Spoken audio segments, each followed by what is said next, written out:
Lucha Underground fans, we are only one week away from the beginning of the 3-week event that is Ultima Lucha, so stick around and let's talk about it. You're tuning into the destination for TV superfan discussion, AFTERBUZZ TV. And now, let the buzz begin. And now, the end is near, and so I face the final curtain. You see, it's bittersweet now that I listen to it. It is. Because we are coming to the end of Season 2.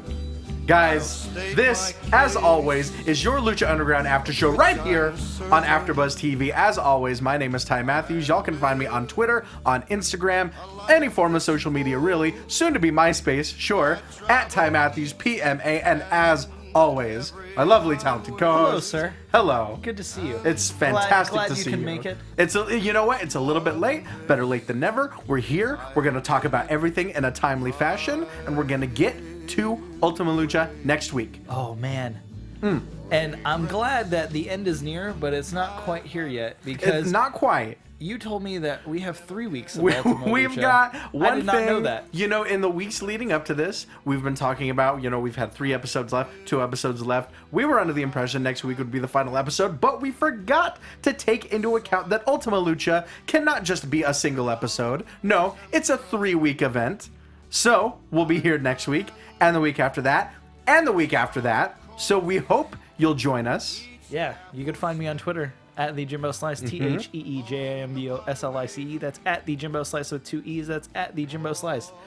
This episode had some great video packages. Absolutely, and of some course. insane wrestling, and left me questioning a lot of things. So, like, Interesting. I definitely have some written down for this prediction segment we're gonna have. I love this music playing Yes. underneath this. This makes me really happy. Never go wrong with Franck. But yes, guys, this is Season 2, Episode 23, The Phoenix, the Dragon, and the Spaceman.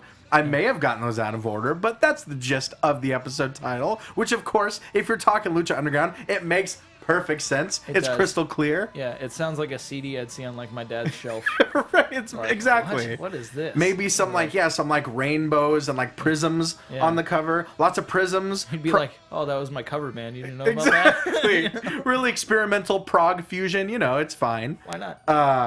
But let's get into it. Now, right off the bat, we find out from Matt Stryker and Vampiro that we have a trios title match announced for Ultima Lucha Dos. Just like we talked about, it will be what is now known as Worldwide Underground. That is the team of Johnny Mundo, PJ Black, and Jack Evans defending the Lucha Underground Trios Championships against the Lucha equivalent of the Super Friends, Phoenix, Drago, and Aerostar. I love how Matt Stryker kept saying that. It is. That's exactly. He was really hammering it home, Yeah. but it's exactly right. It's true. It was so funny, and I love how we have a name for Mundo, Jack, and PJ because Exactly. I was just calling them the Lucha Gringos. Exactly, And, exactly. They're They're a full-on stable now with them they're and Taya. 4. They have bandanas. Exactly, and that's really that's all you need to be a stable.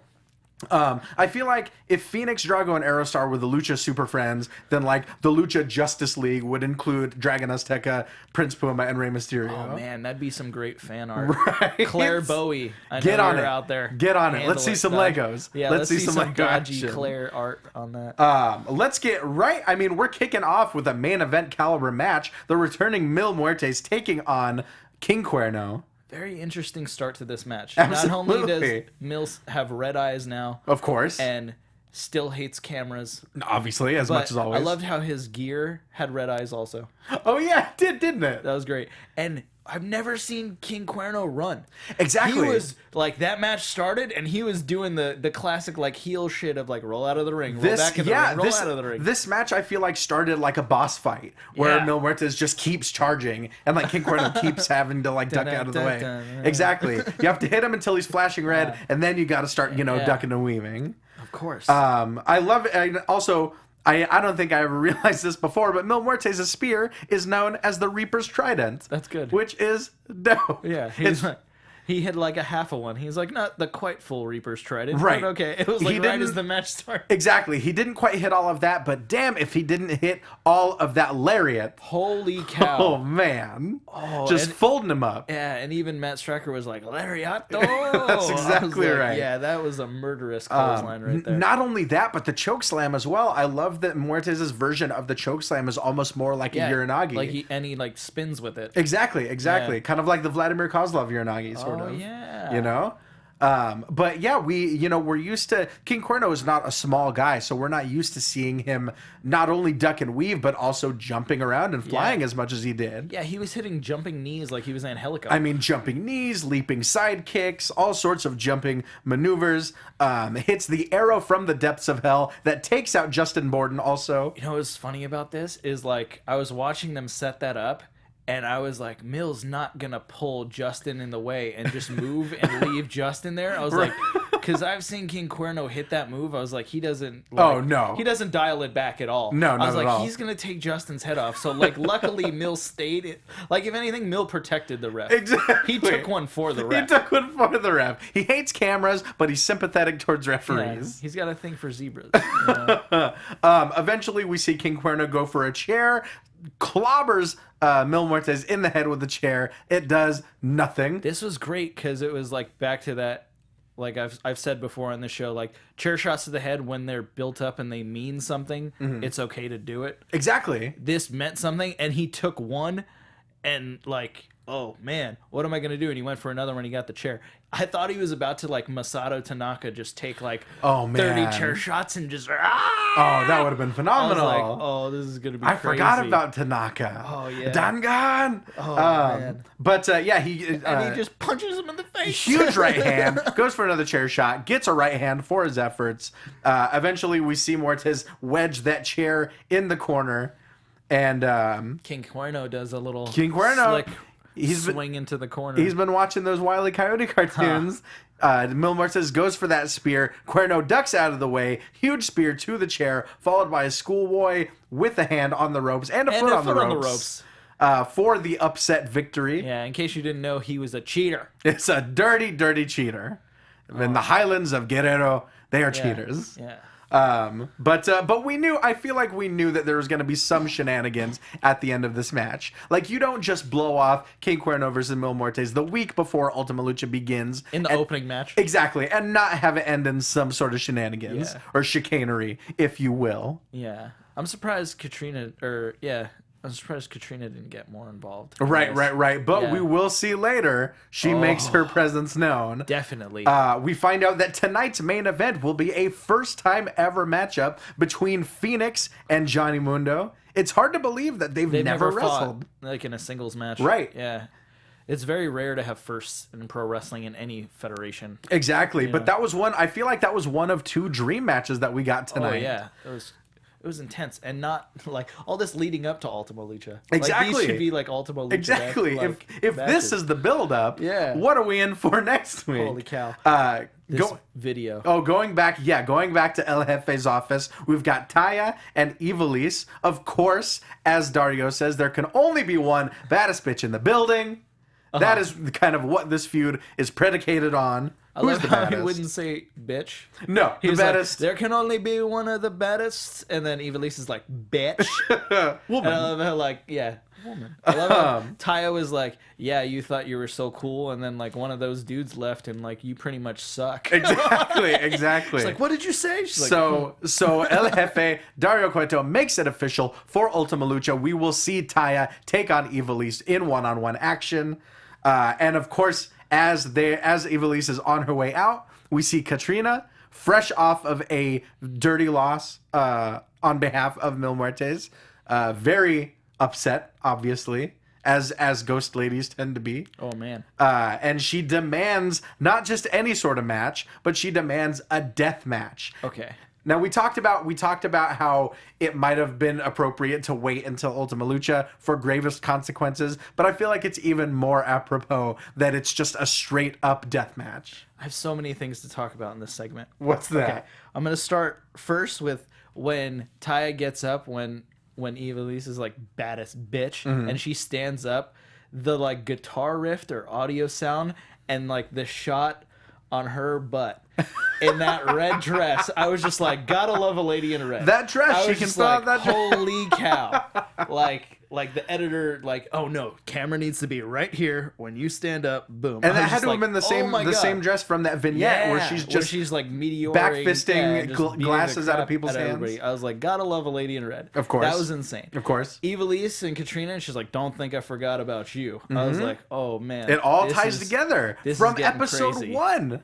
And then when she's like, a death match, legit, I've been watching wrestling forever. I watched CZW and everything. And in my head, I was like, what the hell is a Lucha Underground death match? Exactly. Because I'm like, a death match in CZW, barbed wire, panes of glass, Sure. maybe fire, staples, skewers. Like you could think of like all the household items that people would hit each other with. But in Lucha Underground, when we have like ghosts and dragons and like hunters and people's heads on the wall, like, Sure. what is a death match in this company going to be like? We've really only seen one thing even come close, and that was Pentagon Jr. versus Vampiro from last season's Ultima Lucha.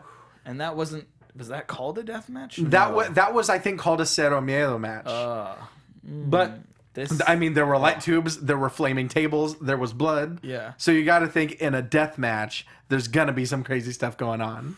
It might actually be like a trident from a reaper. Right. And I love one of my favorite things that I almost forgot about from this segment is how Dario just laughs in Katrina's face when she tries to demand something from him.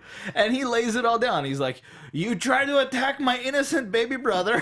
My innocent baby brother, you tried to take over the temple. We forget at the beginning of the season, it was Katrina's temple. She was the proprietor. He's like, I hate you, but you know what? You make a good point. But when she says death match, if there's any way to Dario Cueto's heart, it's with the word death. yes. And so he gets like giddy. He gets like a kid at Christmas when he hears the words death match. And so he makes the match. So at Ultima Lucha, it will be King Cuerno taking on Mil Muertes in a death match. Yeah. And then she disappears and he's like, women. Women. So great. Dario Cueto, always equipped with the one-liners.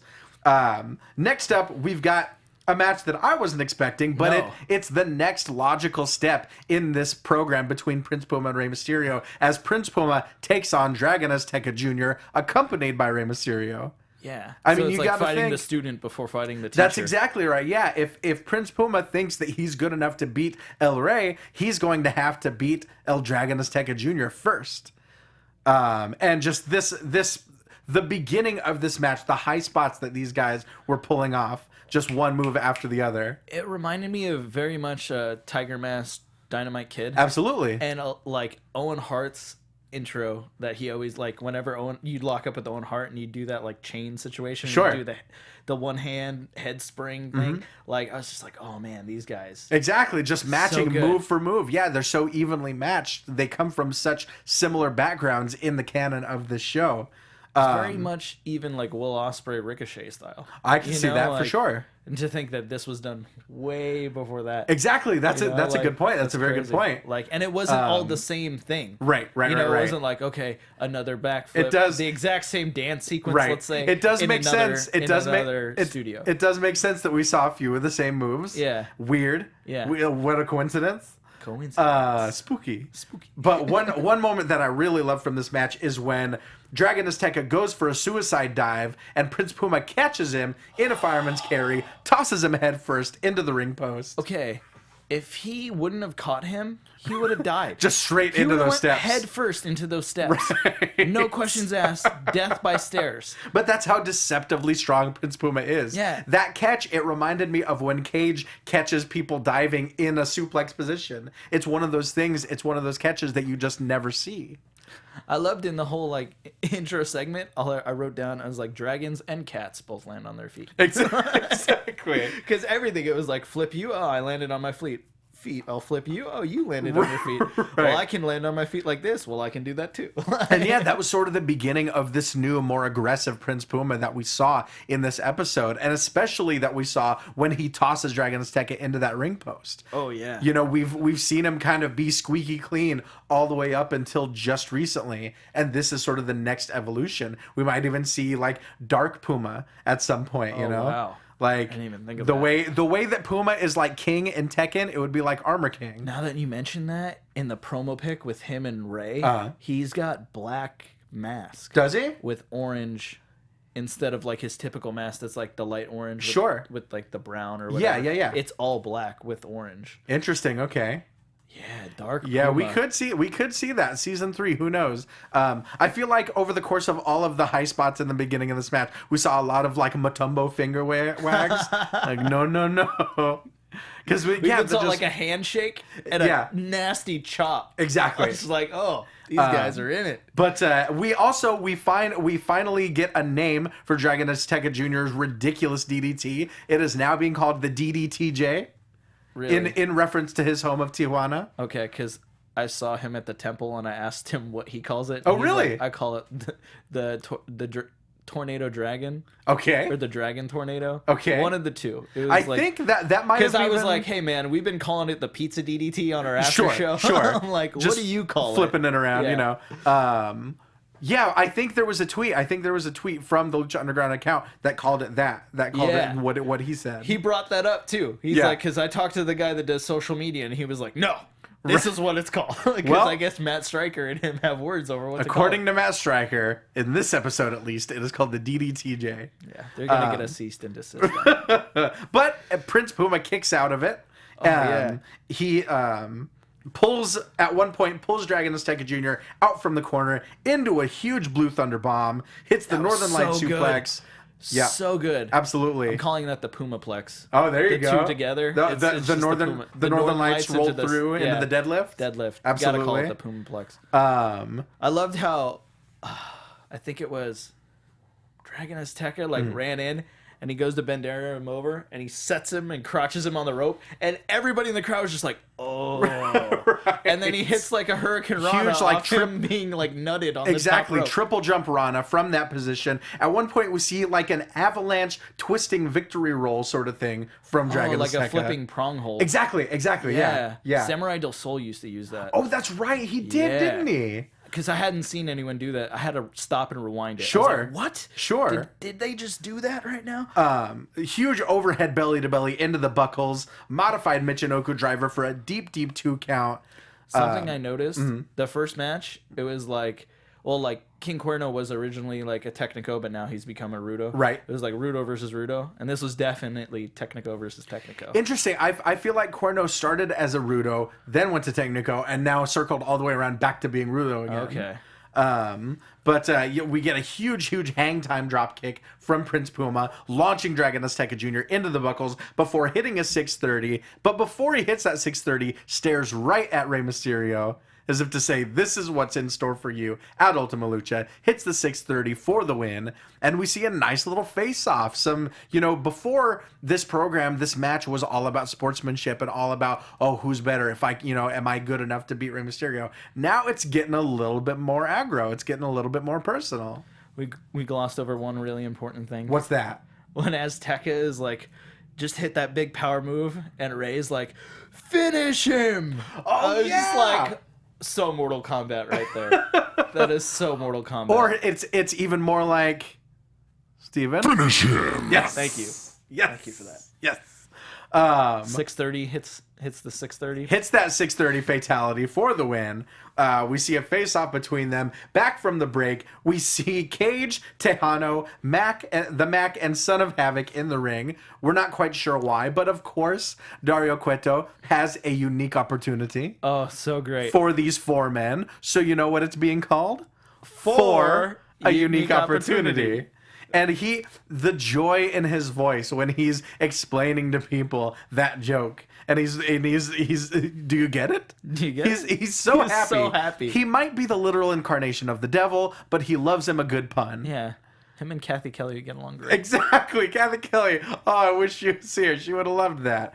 But we find out that these 4 men will go at it in a fatal 4-way at Ultima Lucha for whatever this unique opportunity is. Yeah. I mean, you've got to think it's a title shot, but it could be something a little bit more creative than that. This also throws into doubt the theory that Nightclaw might be Cage. Because now that Cage has a match, you got to think he might not be pulling double duty on Ultima Lucha. So Nightclaw may or may not be him. Or it's the Prestige. Or he's got a clone. You were waiting for some random movie reference. Or he's got a clone that he keeps he keps locked in a water tank after the match. Of course, yeah. Why are there so many cats everywhere? But I love Dario Cueto. He just says, "Hey, you're all here. You might as well get a jump start on your opponents," and everyone commences the fighting. Yeah, why not? I was waiting. I thought he was gonna be like, yeah. They don't need any more reason to fight. Yeah, why not? You know, we see a big handspring elbow from Son of Havoc. We see a huge drop kick into the corner from the Mac, but it's Cage that stands tall at the end. He's a machine. He is a machine, so I've heard. Yeah. So, next up, we've got a rundown of Ultima Lucha. So let's go ahead and run down the card for this 3-week event that kicks off next week. First off, we've got the match we just talked about for a unique opportunity. Cage versus Tejano versus the Mac versus Son of Havoc for whatever Dario Cueto has in mind. We've got the death match between King Cuerno and Mil Muertes, accompanied, as always, by Katrina. We've got the dream match, the Prince versus El Rey, as Prince Puma takes on Rey Mysterio Jr. The debuting Black Lotus taking on El Dragon Azteca Jr. in a little bit of a grudge match. I'd say it's a grudge match. We've got the match that's being billed as the perfect woman versus the baddest bitch, Taya versus Ivelisse. We've got about that one. Yeah, absolutely. That one's going to be nuts. These are all going to be gnarly. We've got the Gift of the Gods elimination match as Sexy Star takes on Daga, Siniestro de la Muerte, Marty the Moth Martinez, Mariposa, Killshot, and the debuting Nightclaw. That's who the mystery... Yes. Okay. Yeah. I wrote in my notes, I was like, why is there a mystery person? And that was one thing that I forgot to mention last week. If there's anything that I don't like about the disconnect between what happens in the temple and what happens out of the temple, it's this specific situation. I'd really rather Matt Striker and Vampiro know who it is and be able to kind of give a little bit of insight, like, oh, this is what we might be able to expect, versus us being told weeks ago who is debuting in the back, but them still not knowing. Yeah. It's a weird disconnect. I wrote like 4 predictions. I was like, who the hell is this mystery person? Yeah, it's going to be Nightclaw. We know Dario Cueto gave him that 7th medallion. Yeah. But who knows if he's the one that actually puts the medallion in the belt? We know that is legally binding. Yeah. You have to physically put it in the belt in order to qualify for the match. So much can happen. Of course, we've got the Trios Championship, which was announced earlier. Worldwide Underground defending against Drago, Phoenix, and Aerostar. And of course, for the Lucha Underground Championship, the monster Matanza Cueto taking on Pentagon Jr. Zero Miro. And we'll get into some predictions. Ooh. We'll get into some quick predictions, but let's talk about our main event for the first time ever. Phoenix taking on Johnny Mundo. What an incredible matchup this was. As excited as Dario was about, when Katrina brought up death and his pun about 4 unique opportunities. Of course. Vampiro was so excited about Johnny Mundo's jacket. He was like, man, did you see his jacket? That's a badass jacket. And then Matt Striker kind of calls him out. He's like, oh, you're really excited about his wardrobe? And he's like, well, to be honest, I taught him how to tie a bandana today. And he was just like, he didn't know how to wear a bandana. And he's like, no, man, I had to teach him. That's right. And then when Matt Striker, they start the match and he's got the bandana still on and he's like, oh, Mundo wearing the bandana, very Super Kalo-esque. And in my head, I was like, why is that Super Kalo-esque? And as soon as I thought that, Matt Striker's like, anyone who just wears objects of clothing throughout the entire match is Super Kalo-esque. That's exactly right. Like, I love it. You gotta have sunglasses, a hat, a bandana, it doesn't matter. Sunglasses and a hat sewn onto your mask. We need more of that in 2016. Oh, but does he still wrestle? Who's Super Kalo? Yeah, I don't know. They need to bring him to the temple. Guys, find out. Hit us up on Twitter. Does Super Kalo still wrestle? And if so, does he still wear the mask with the glasses on it? Because this is something we need to know. It's all 2016. Right. I'm trying to think updated. What would be what's old is new. So that would be fashionable. That's true. That's true. And a backwards. They might just be Kango hat. Wayfarers or something. Who knows? Aviators. Exactly. Amazing stuff from Johnny Mundo. We see that standing C4 he loves to hit. Ooh. Also, that weird variation of the spine buster that I absolutely love. Dude, it was funny because like it seemed like Phoenix was out quicking Mundo, right? And Mundo just got pissed and hit him with a super kick that, like as Mark would say, was just gross. So gross. Yucky. And then like Mundo, seemed to just get frustrated and like, get over here, and just like spine bustered his exactly. ass. Like, and I love it. Starts off kind of like as a double leg takedown, and then there's so much velocity behind it. It sort of turns into a spine buster. He was like pissed. That was like street fight, like schoolyard stuff. Right exactly. So great. Some nasty chops from Phoenix to Mundo. Absolutely. Very loud ones. Even like the last like running chop, and it wasn't even like a running knife edge chop. It was a running overhand chop. Right. Which like you wrestle, or is one worse than the other? Knife edge versus overhand? Knife edge versus overhand. God, that really depends. Yeah, on whose if giant it's Willie, hands are doing if it's Willie Mack, overhand is worse, I think. Overhand is way worse. But I guess that depends. Yeah. I never thought about that before. What about back chops? I hear back chops are just suck like you're so such bad. a dick. Like that's just dick move. Back chops. There was a guy that I wrestled in Australia named Devlin Reeves. Shout out to Devlin Reeves. That was like his thing. And I remember at one point we were in a match, and he, as I'm getting up, he just leans down to me. He's like, "I'm sorry, brother." And I'm just like, "Oh, I hate you. Boom! It hurts so bad because you can't. The reason it's so bad is because like with a chest chop, you can kind of, you can kind of tense and you can kind of make it feel better. The back chop, you really can't do anything about it. You just got to take it. Exactly. It's like the curb stomp. Yes. Meaning the Super Dragon curb the stomp. Super Dragon. Not the Seth Rollins one. Not the blackout version. Yeah. The actual Super Dragon version. The Super Dragon one where you just got to turn your head and hope for the best. Gotta kind of take it. You just gotta kind of pray. A lot of stuff we saw. I love the roll through Yoshitonic that we saw. So good. It's so crazy. Like a little thing like that makes that move just seem so much more impactful. Right, because normally, from Phoenix, we see that roll through into kind of the uppercut shote. Yeah. We see him go through the motion. The roll through almost looked like he's going for like a Trevor Lee style double stomp. Oh, yeah. Johnny Mundo ducks. Phoenix turns it right into a high impact Yoshitonic, or a code red, whatever you like to call it. Yeah, and at one point Mundo hits a kick and him and Taya just pose. That was great. Why not? Why not? Loved it. At one point, Taya holds on to Phoenix's foot as he's looking to finish the match. Huge Gamangiri from Johnny Mundo, followed up by a twisting crossbody. That gets a 2 count, and as Johnny Mundo is distracting the referee, Taya grabs that Trios Championship belt. Johnny Mundo goes for the end of the world, lands on his feet. We see a big sequence of events. What else? A triple jump C4 from Phoenix. I didn't realize just how much was involved in this finishing sequence. There was so much, because even like Phoenix does a gnarly Irish whip into the corner and hits like a leg kick, like a kind of like a jumping leg kick. That's exactly what I have and written. Then whips him to the other corner and runs, does a double jump and like an almost like X-Pac 1-2-3 Kid reverse spinning back kick in the corner. Right. And I was just like, man, how did he not just take his head off with that thing? Right. It was so crazy because like to just stand there and do one is impactful, but to run from across the ring, jump off the second ropes, and then twist and kick a guy in the face, I was like, holy crap. Exactly, but we see so much in this finishing sequence. What's important is that Phoenix hits a big triple jump C4 off the top rope. Taya distracts the ref, and Johnny Mundo blasts Phoenix with that Trios Championship for the win. Great like foreshadowing shot with like the low angle, so you see the title belt in like the front, and then you could see them in the background, and he hits that move, and you're like, oh no, he's not. Yeah, they were missing that. They were totally missing that, because when Phoenix is on the top rope, Mundo kicks him in the face. He legit backflips, lands on his feet, and he's just standing there groggy. Oh yeah, I was like, Taya should have been like, finish him right there. Friendship. I forgot about friendships and babalities. Animality.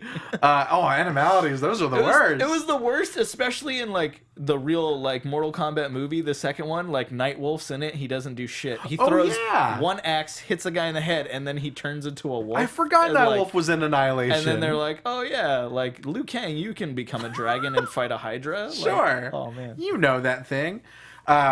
Of course, Worldwide Underground comes out to the ring. We've got air guitars galore. Now it makes sense. It totally makes sense for like people to play air guitar on their belts. It's them of all people. Hulk Hogan style. They're playing guitar on the belts, stomping away at the faces. Drago, Aerostar, and Ivelisse come out to make the save. The faces surround Johnny Mundo for the heroes to stand tall at the end of this episode. They're the Super Friends. But next week, we've got a 3-week event in Ultima Lucha kicking off.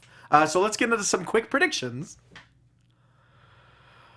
There we go. And now, your AfterBuzz TV predictions. So we now know the mystery guy is really Nightclaw. We know the mystery guy is Nightclaw, so let's run down the card. Let's talk about For a Unique Opportunity. What do we think's going to happen? I think Cage is going to take it. You got to think... Well, the only thing that makes me pause on that is that Cage stood tall on this. And it's kind of an unwritten rule in wrestling. If you stand tall on the go-home show, you're not going to win at the pay-per-view. Then I'm picking the Mac. You think? I'm thinking so. That's who I'm going with. It's the Mac. It's the Mac. We're going to see the Mac, return of the Mac. Baby Mac, Baby Mac, baby.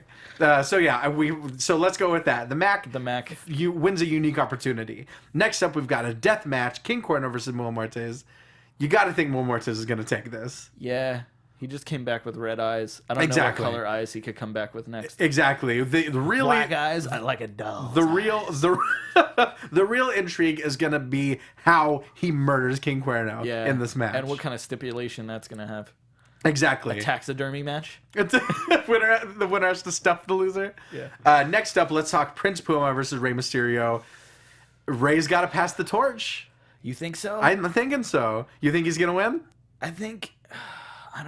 I want to say that because that was my original thought. It's like, oh, Rey's going to pass the torch to Puma. But I think, like you mentioned earlier, and putting that with the black mask, I think we see a dark Puma in this. Oh, that's a good call. He just like loses his cool and just doesn't care. That's a good call.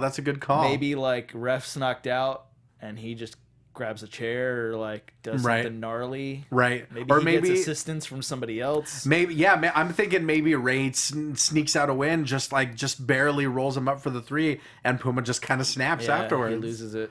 Mauls him. Let's talk Black Lotus versus Dragon and Azteca Jr. What do we think? This one's a tough one. I have to say Lotus, dude. Yeah. I think she definitely has something to prove because she hasn't like represented in the temple yet. Sure. And you don't know who to believe. That's true. That's true. It's tricky because as we've seen in the temple, just because you're debuting doesn't necessarily mean you're going to win. That's definitely true. As true. we saw with Daga, as we saw with PJ Black, nothing's guaranteed. Yeah. He just gives opportunities. Unique opportunities. I'm thinking Dragon and Azteca Jr. is going to take this one. Yeah. You think the Triad shows up? Oh, interesting. I'm thinking there might be some sort of distraction. I'm thinking maybe Dario causes Black Lotus to lose. That's a good call. Either intentionally or unintentionally. Who knows? Next up, we've got Taya versus Ivelisse. Taya for sure. You think so? Oh, yeah. Oh, man. I was thinking Ivelisse for this one. Yeah? Yeah. I was thinking we're going to have to get our own Lucha Underground predictions title. Oh, no. We don't need that. Yeah. We don't need a predictions title. Yeah. We should get a mask. Right, there you go. That's what we should have. I think we're split on this one. I've got Ivelisse, you've got Taya. Okay, the tiebreaker, does she wear her piranha pants or no? Oh man, I'm thinking so. Okay. Yeah, I'm thinking so. The Gift of the Gods elimination match. Ooh. We've got Sexy Star, Daga, Siniestro de la Muerte, Marty the Moth, Mariposa, Killshot, and the debuting Nightclaw. I think Nightclaw probably has a good chance because he's debuting. It's a good chance. No one knows what he's bringing. Right. But I have to go with Marty or Mariposa because they could work together. Really? Okay. Else. I'm thinking it might come down to Nightclaw and Sexy Star. That's a good call. And then Sexy Star, I think, might walk away with it. Barely. I'm going to go with Marty. Okay. Yeah. Okay. Dandy. The Trios Championship match. Do we think Worldwide Underground's going to retain? Since I got my Drago shirt on, okay, I'm gonna go with them. So we've got such good sound bites on laughing at this my show. wardrobe attire. I'm thinking Worldwide Underground's gonna retain. You got a good point. They just got a name and they just got merchandise. That's also true. That's also true. Why would you take? I didn't think about that. Why would you take the titles off them? But who knows? Who knows? Finally, we've got the Lucha Underground Championship match: Matanza versus Pentagon. Oh, I gotta go Zero Mero. Me too. Me too. Dude, I'm for thinking sure. we'll see a new champion in. You got to think that match is going to be in 3 weeks at Ultima Lucha. Oh yeah. So much, so good, so much. Can't Now, wait. I'm so excited we get to come back for 3 more weeks exactly. and not just next week. We were thinking that we were going to be done for next week, but you guys are stuck with us for 2 extra weeks after that.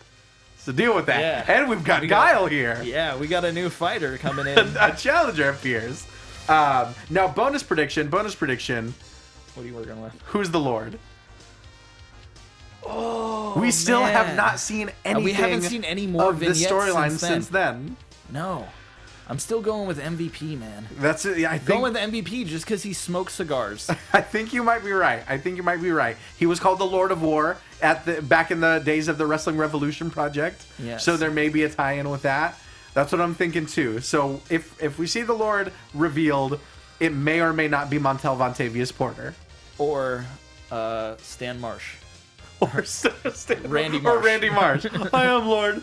Lord. Well, guys, remember to find us on Twitter if you've got weird theories and weird predictions. Tell us who you think is going to win all of these matches. Let's all compare. Let's have like an unofficial predictions medallion or something. Yeah, that's good. Or a mask or medallion. It's a unique predictions opportunity. Yeah, of course. But for now, guys, that's our show. James Franck, tell them where they can find you and where they can find that lovely disc in front of You you. can buy the Young Bucks 2 Sweet Journey, a documentary I made about the Young Bucks at highspots.com. You can follow me on Twitter at the Jimbo Slice. That's TheeJimboslice. That's at the Jimbo Slice with 2 E's. That's at the Jimbo Slice. I may be on another podcast coming up soon with a pretty famous wrestler, so stay tuned to my Twitter to find out about that. Well, stay tuned, guys. I, as always, am at Ty Matthews PMA on various forms of social media. Just give it a try. You may find me, you may not. Who knows? It's a crapshoot. If you're on iTunes, remember to find us, download us, comment, rate, review, subscribe. 5 stars if you're nasty. If you're on YouTube, leave us a thumbs up, leave us a comment. Find us, and let's talk about this wacky world of Lucha Libre together. We'll be right back here, same bat time, same bat channel, talking part 1 of Ultima Lucha. But until then, guys, Viva la Lucha! From executive producers Maria Menounos, Kevin Undergaro, Phil Svitek, and the entire AfterBuzz TV staff, we would like to thank you for listening to the AfterBuzz TV network. To watch or listen to other after shows and post comments or questions, be sure to visit AfterBuzzTV.com. I'm Sir Richard Wentworth, and this has been a presentation of AfterBuzz TV. Buzz you later! The views expressed herein are those of the hosts only and do not necessarily reflect the views of AfterBuzz TV or its owners or principals.